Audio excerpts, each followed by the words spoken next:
রাত প্রায় 12:30। নীরা ঘুমানোর আগে ফোনটা চার্জে দিয়ে রাখল। হঠাৎ ফোনে এল একটি ভয়েস নোট, স্ক্রিনে লেখা আননোন ভয়েস মেসেজ। নীরা একটু অবাক হলো, কারণ এই নম্বর সে চেনে না। ওপাশ থেকে শুধু শ্বাসের শব্দ, একটা ঠান্ডা, অদ্ভুত কণ্ঠ বলল, ঘুমাইও না, আমি তোমার দরজার সামনে দাঁড়িয়ে আছি। নীরার গা কাটা দিয়ে উঠল। সে ভয়ে দরজার দিকে তাকাল। দরজা লক করা, কেউ নেই।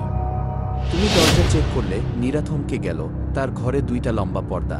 নীরা ভয়ে ভয়ে পিছনে তাকালো দেখে একটা অদ্ভুত চেহারা, পুরো শরীর কালো, মুখটা পুরো সাদা, চোখ দুটো অনেক কালো। নীরা অনেক ভয় পেয়ে গেল।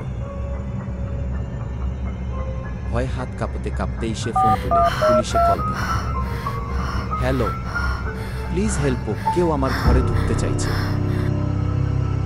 অল্প সময়ের মধ্যেই পুলিশ আসে, ঘর চেক করে, দরজা, জানালা, পর্দার পিছনে সব খালি। কিন্তু সে বেরিয়ে যেতেই নীরার পিছনে পিছনে বড় একটা ছায়া হাঁটতে থাকে ধীরে ধীরে।